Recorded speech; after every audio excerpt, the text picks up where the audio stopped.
Rain murmurs against the gallery windows as Evan Reese, a 27-year-old freelance videographer, lingers near the corner display. His camera hangs at his side like a shield, but his attention drifts to the woman across the room, Lydia Vale. 29. Slender and deliberate, studying the light as if it owes her secrets. Their eyes meet when she lifts her camera. "You have a face that remembers things," she says, half smiling. Evan laughs awkwardly, unsure whether to pose or turn away. Lydia steps closer, her movements quiet and assured.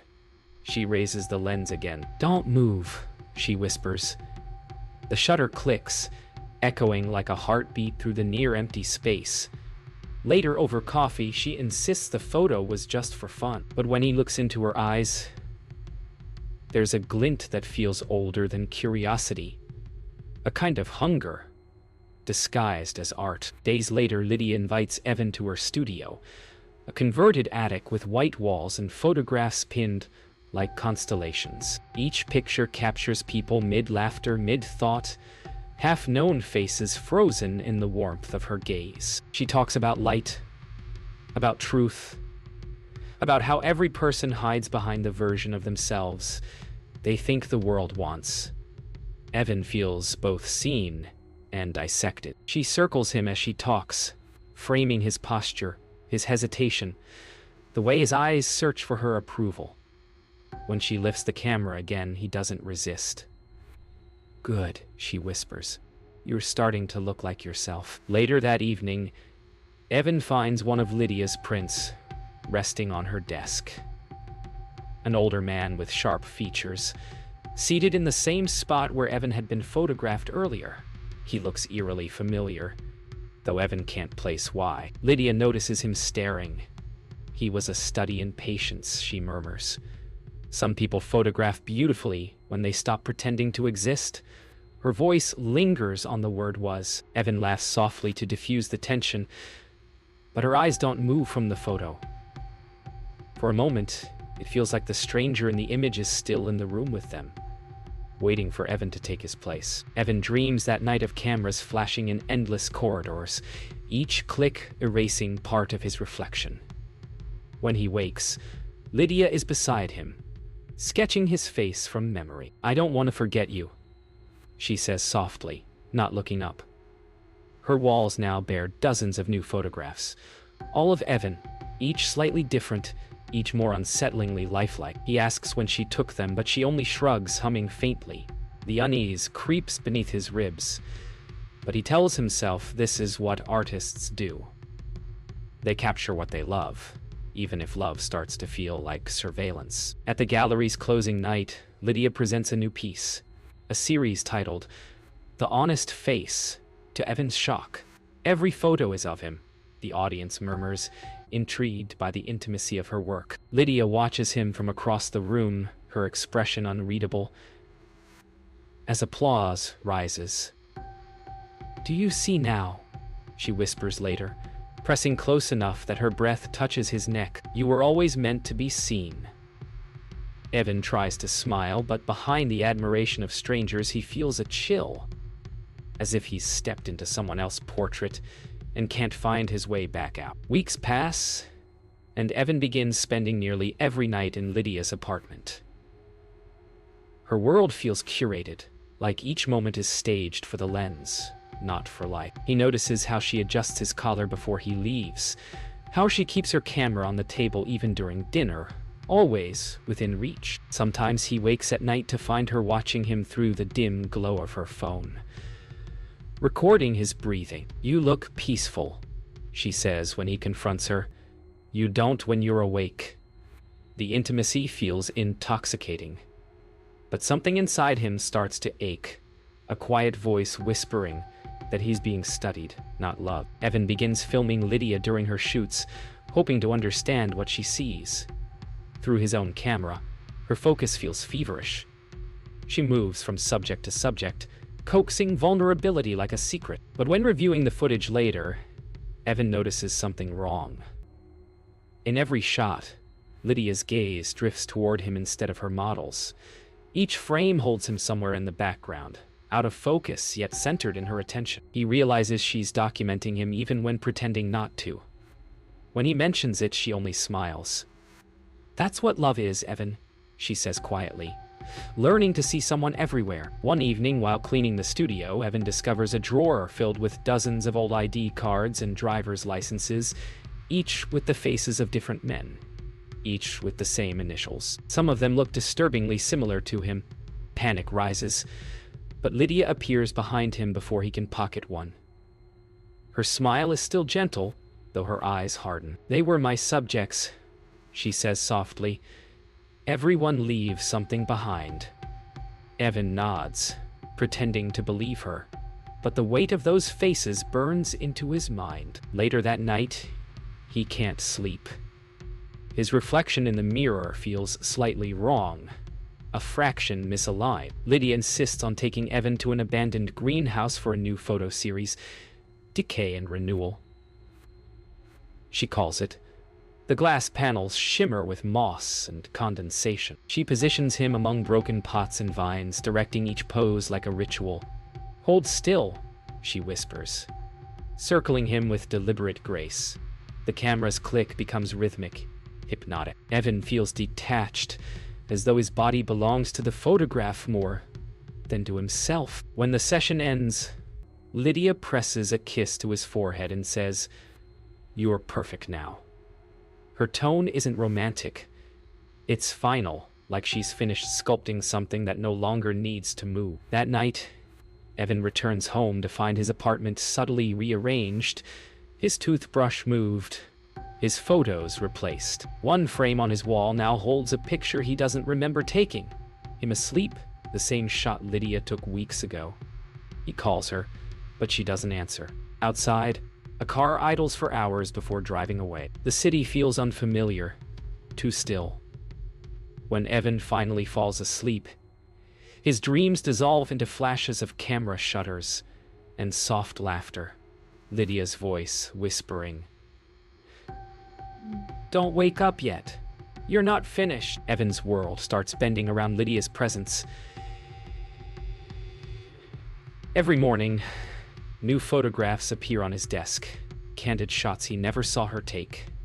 Him walking, reading, sleeping. The unsettling part isn't the intrusion, but the subtle changes, the lighting, the angle, the way his eyes look older, duller. Lydia claims she's experimenting with memory, trying to see how a person evolves through time.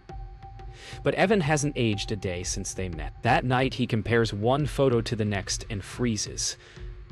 The man in the earliest one isn't him. Similar face, same haircut, but someone else entirely. Determined to understand, Evan visits Lydia's gallery archive while she's out. Inside a locked cabinet, he finds contact sheets labeled with names he doesn't recognize. Aaron Vale, John Reese, Daniel Vale. In every series, the subject's face resembles his own. Panic grips him as he realizes the pattern. Each man shares his features, his body type, even his posture. And each set ends abruptly, the photos growing darker, blurrier, like a descent into disappearance. When Lydia suddenly appears in the doorway, her calm smile slices through the silence. "I told you not to look at unfinished work," she says, voice soft as static. Evan meets Mara Quinn, Lydia's former roommate, hoping for answers.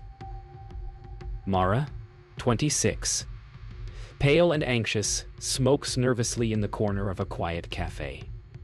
When Evan shows her a photo, she goes still. "That's not you," she whispers. "That's the last one. Thomas." Mara explains how Lydia once obsessed over another man, photographing him until he vanished. She said her art eats what it loves. Mara urges Evan to leave, but her hands tremble as she does. When she glances out the window, her face drains of color. Lydia's car is parked across the street, camera resting on the passenger seat. That night, Evan can't shake the image of Mara's fear. He scours Lydia's studio for proof, finding a series of negatives in a rusted film canister. When he shines a light through them, his stomach drops. The photos depict a man identical to him, lying motionless in the same bed where he now sleeps. Lydia enters quietly, unbothered by the discovery. "He wanted to disappear," she says simply. "You don't." Her calmness terrifies him more than rage ever could. She reaches for the negatives, but Evan clutches them to his chest, backing away. The flash of her expression, cold, precise, inhuman, tells him everything. Evan runs through the rain-soaked streets, clutching the film like evidence of his own erasure. He stops under a flickering streetlight, chest heaving, and pulls one of the photos from his pocket. The caption scrawled beneath the image chills him. Subject 8, final exposure. In the distance, a flash goes off, Lydia's camera, somewhere unseen. He turns toward the light, eyes wide, but no one's there. Just the sound of rain, the echo of a shutter, and his own reflection staring back from a darkened shop window. Only, for a split second, the face looking back isn't his anymore. It's a gray afternoon when Evan first sees it, a missing person poster fluttering on a lamppost near his apartment.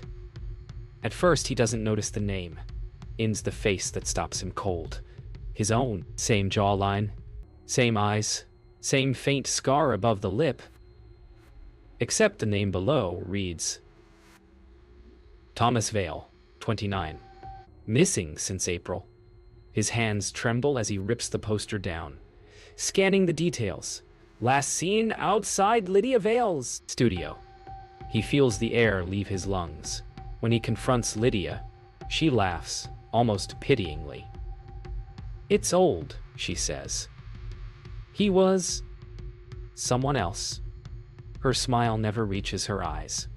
"But you," she adds softly, "you're better." Evan takes the poster to the police, but the officer barely glances at it before saying, "That case was closed months ago." The report lists Thomas Vale as presumed deceased. The photo, however, matches Evan perfectly. A detective named Carla Niven, 42, overhears and pulls him aside.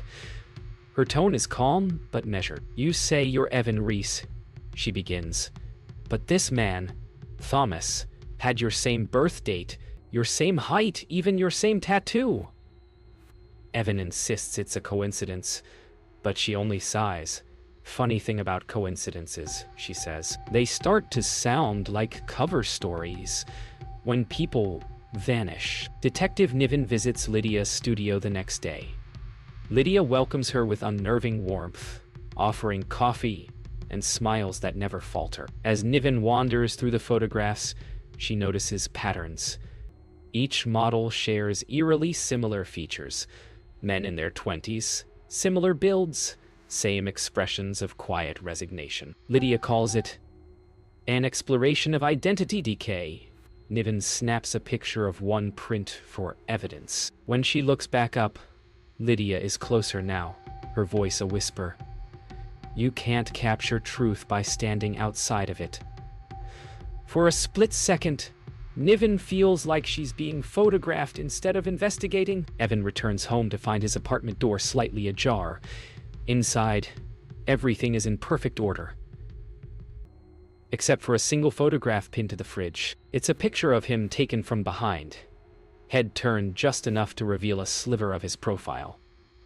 On the back, in Lydia's handwriting, are 3 words, "Stay in frame."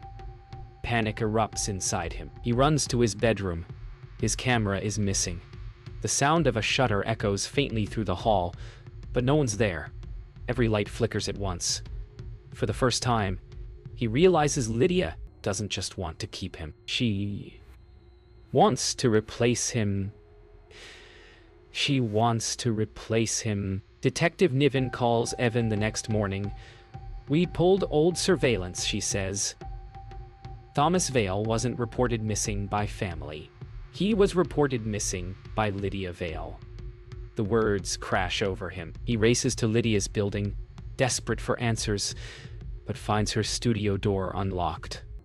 Inside, rows of fresh photographs line the walls, his face printed dozens of times, each labeled with a different name. At the center of the room, a new poster hangs under a spotlight. Missing. Evan Reese, 27. Lydia steps out from the shadows, holding her camera. "Don't worry," she whispers, lifting it toward his face. "You're already gone." Evan flees Lydia's studio, heart racing, the sound of camera shutters echoing in his head like footsteps. Every alley seems to close around him, every reflection warped into someone else's face. When he finally collapses onto a park bench, his phone buzzes. A message from an unknown number. A photo of him running, time-stamped 5 minutes ago. He scans the street but sees no one. Above him, a CCTV camera pivots slowly to follow his movements. The realization hits hard. It's not just Lydia watching anymore.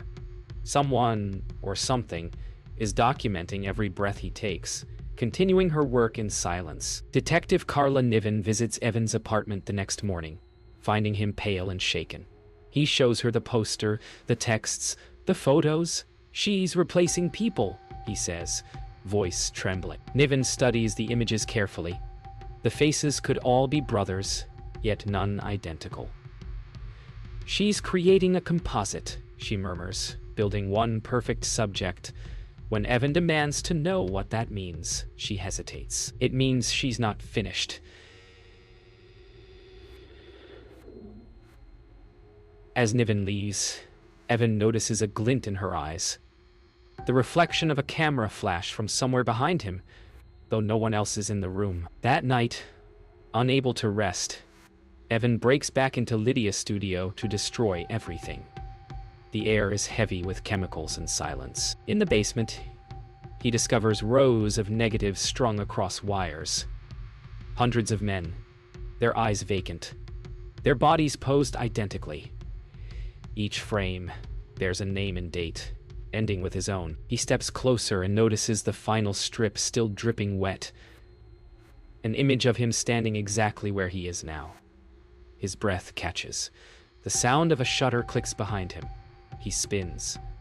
The room is empty. The flash lingers in the air like lightning before a storm. Evan burns the negatives one by one, smoke curling like ghosts. The faces distort, curling away into ash. He feels control returning, fleeting but real. Then he finds a locked trunk at the back of the room. Inside are personal items, watches, rings, wallets, each belonging to a man from Lydia's photos. He recognizes one, a bracelet he once saw in her drawer. Beneath them lies a single Polaroid of Lydia and another man, smiling at the camera.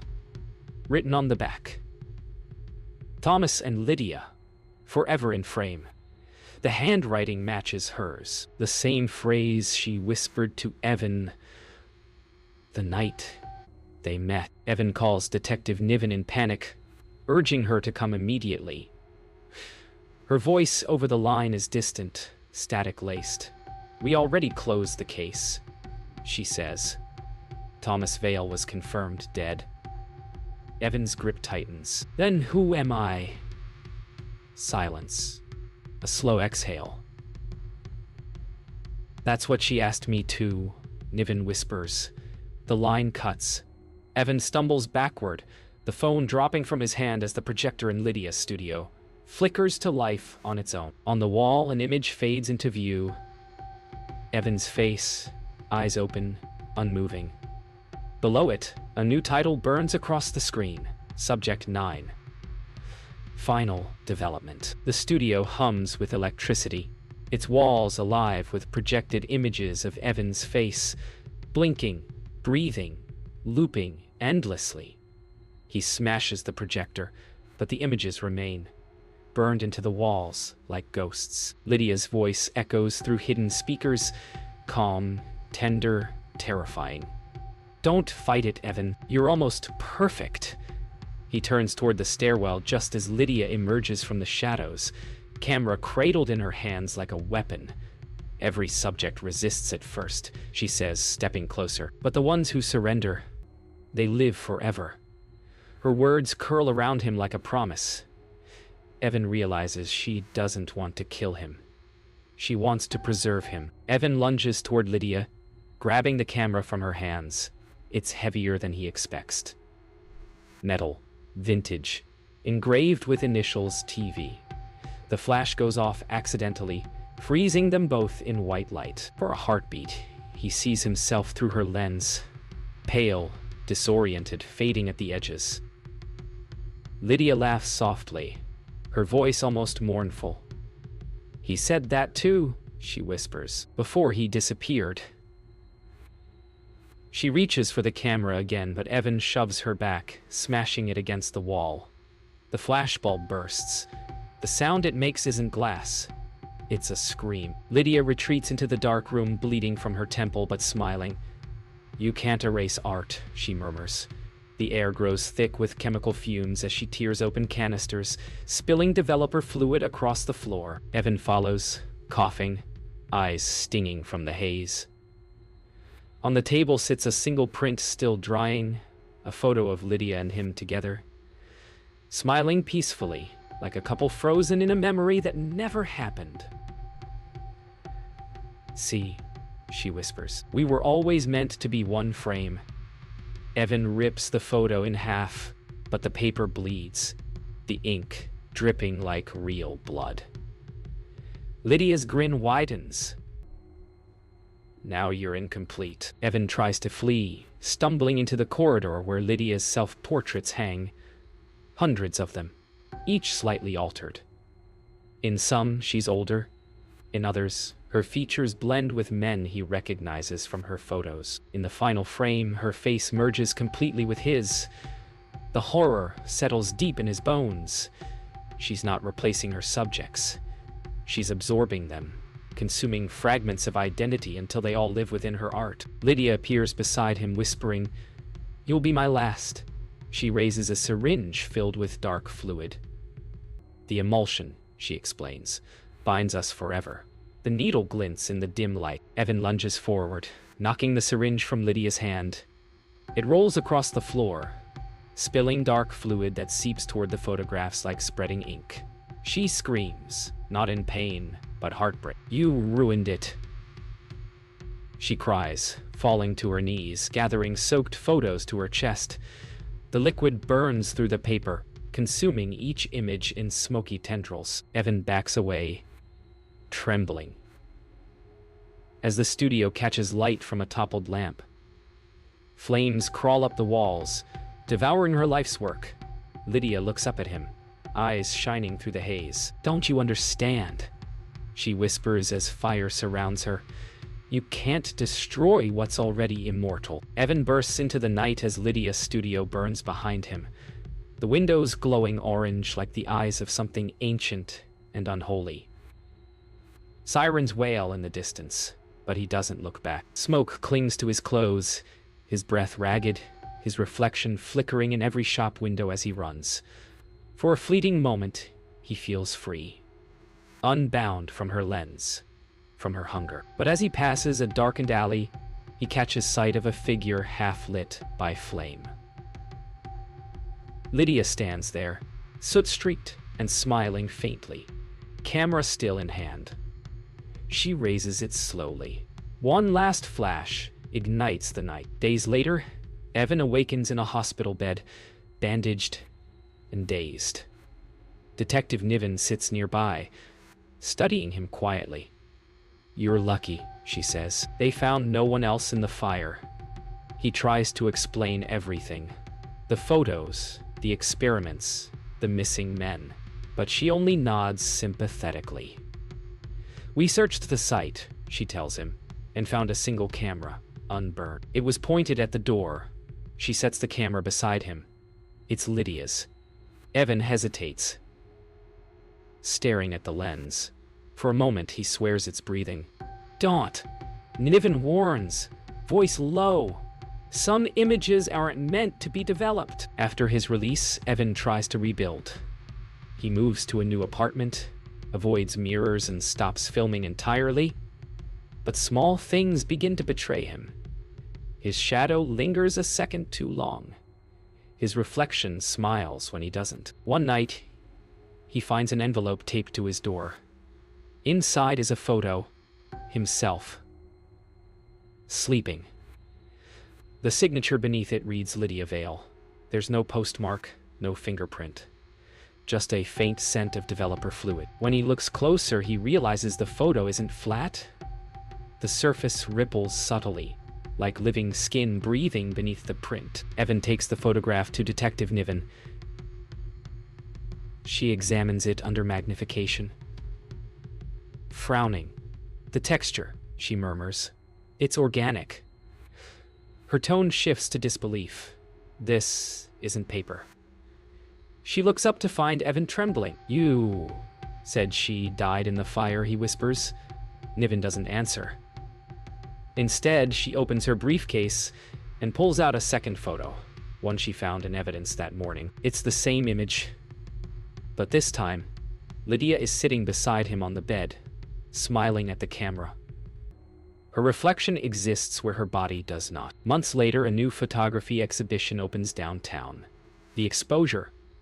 Critics call it haunting, transcendental, a love letter to mortality. The first piece catches everyone's attention.